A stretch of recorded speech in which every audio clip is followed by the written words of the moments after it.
Assalamualaikum warahmatullahi wabarakatuh. Perkenalkan, nama saya Fikri Haikal dengan NIM 214104011104. Di sini saya akan memaparkan materi mengenai asesmen kegiatan keagamaan di PKBM.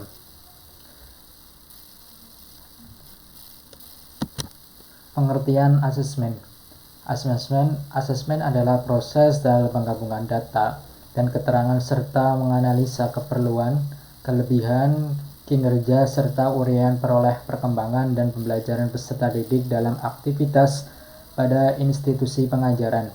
Singkatnya, asesmen merupakan media yang secara sistematis pendukung tenaga pendidikan dalam melakukan pengawasan terhadap perkembangan peserta didik. Kemudian tujuan daripada asesmen tersendiri itu ada pertama, menelaah serta menyelidiki proses belajar peserta didik apakah selaras dengan rancangan pengajaran yang sudah ditentukan. Kemudian yang kedua itu memastikan keberhasilan kompetensi peserta didik dalam aktivitas pengajaran serta berbagai kelemahan peserta didik senjang menjadi aktivitas pengajaran. Kemudian yang ketiga dari tujuan asesmen itu ada mengevaluasi efektivitas, efisien, dan kesesuaian kegiatan keagamaan dengan tujuan dan sasaran yang telah ditentukan. Kemudian yang selanjutnya itu ada bentuk kegiatan keagamaan dalam meningkatkan karakter peserta didik. Itu ada 4 macam. Yang pertama, mengucapkan salam dan bermusafahah atau bersalaman dengan bapak atau ibu guru pada waktu tiba sekolah. Yang kedua itu ada salat duha, salat duhur berjamaah. Yang ketiga ada tahfidz, qiraah, baca tulis Al-Quran dan kegiatan seni hadroh. Dan yang keempat ada PHBI, peringatan Hari Besar Islam dan Istighosah.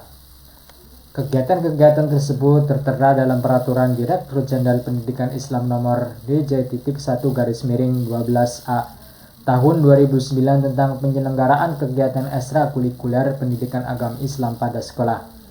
Kegiatan ekstrakurikuler pendidikan agama Islam adalah upaya pemantapan, pengayaan dan perbaikan nilai-nilai norma serta pengembangan bakat minat dan kepribadian peserta didik dalam aspek pengalaman dan penguasaan kitab suci, keimanan, ketakwaan, akhlak mulia, ibadah, sejarah, seni dan kebudayaan dilakukan di luar intrakurikuler melalui bimbingan guru agama, guru mata pelajaran lain, tenaga kependidikan dan tenaga lainnya yang berkompeten dilaksanakan di sekolah atau di luar sekolah.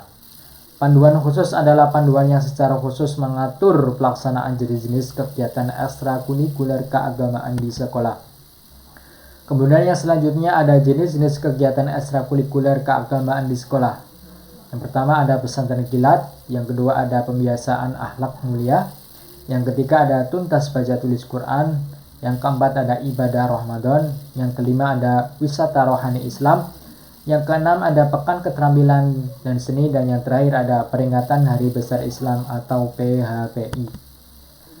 Adapun materi yang akan dibahas dalam asesmen kegiatan keagamaan dalam kegiatan PKBM antara lain, yang pertama ada tujuan kegiatan keagamaan dalam PKBM seperti apa.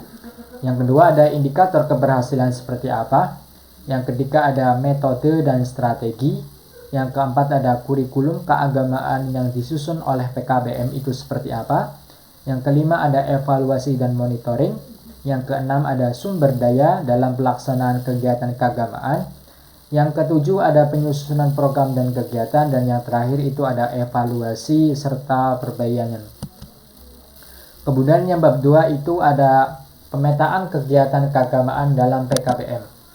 Salah satu contoh pemetaan kegiatan keagamaan dalam PKBM adalah pembinaan akhlak, yang mana merupakan bagian pendidikan terpenting untuk melestarikan aspek-aspek sikap. Nilai keagamaan harus dioperasionalkan secara konstruktif dalam masyarakat, keluarga, dan juga diri sendiri. Maka pembinaan akhlak harus memiliki tujuan yang berintik 3 aspek, yaitu yang pertama ada aspek iman, kedua aspek ilmu, ketiga aspek amal. Yang mana aspek-aspek tersebut merupakan sendi yang tidak dapat dipisahkan. Kemudian yang selanjutnya ada tujuan yang dimaksud. Yang pertama ada menumbuh suburkan dan mengembangkan serta membentuk sikap positif dan disiplin terhadap agama dalam berbagai kehidupan siswa yang nantinya diharapkan menjadi manusia yang bertakwa kepada Tuhan Yang Maha Esa serta taat kepada perintahnya. Kemudian yang kedua ada ketaatan kepada Allah Subhanahu wa taala dan Rasul-Nya, merupakan motivasi intrinsik terhadap pengembangan ilmu pengetahuan yang harus dimiliki siswa.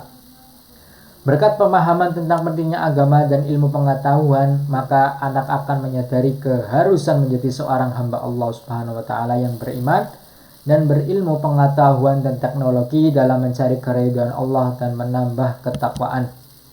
Kemudian yang tujuan yang keempat, yang ketiga itu ada menumbuhkan dan membina keterampilan beragama dalam semua lapangan hidup dan dapat memahami serta menghayati anjuran agama Islam serta mendalam dan bersifat menyeluruh sehingga dapat digunakan sebagai way of life baik dalam hubungan dirinya dengan Allah melalui ibadah sholat umpamanya, sedangkan dalam hubungan sesama manusia yang tercermin dalam akhlak perbuatan serta dalam hubungan dirinya dengan alam sekitar melalui cara pemeliharaan dan pengolahan serta memanfaatkan hasil usahanya.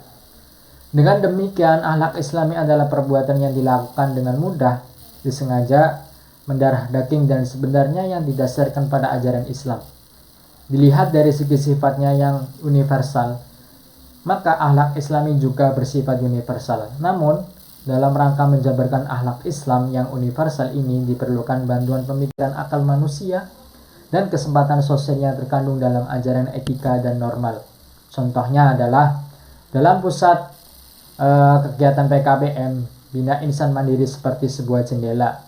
Anak jalanan yang semula tidak berpikir sekolah, kini mulai sadar dengan cita-citanya. Mereka ingin melihat dunia ilmu pengetahuan melalui jendela yang sudah ada di depan mata. Mereka dapat menyelami dalamnya ilmu pengetahuan tanpa harus terhalang beragam biaya pendidikan yang kerap menjerat. Saat ini Yayasan PKBM Bina Ihsan Mandiri selain mempunyai program sekolah gratis, yayasan ini mempunyai program rumah singgah, tempat untuk menampung anak jalanan, dan di tempat ini anak jalanan memperoleh pelayanan dan perlindungan yang memadai. Rumah singgah merupakan salah satu bentuk kepedulian masyarakat terhadap keadaan anak jalanan. Rumah singgah merupakan proses informal yang memberikan suasana resosialisasi terhadap sistem nilai dan norma yang berlaku di masyarakat. Mungkin cukup sekian presentasi dari saya. Mohon maaf apabila dalam penyampaian materi kurang puas. Saya meminta maaf yang sebesar-besarnya. Cukup sekian dari saya pribadi. Billahi taufiq wal hidayah wal inayah. Wassalamualaikum warahmatullahi wabarakatuh.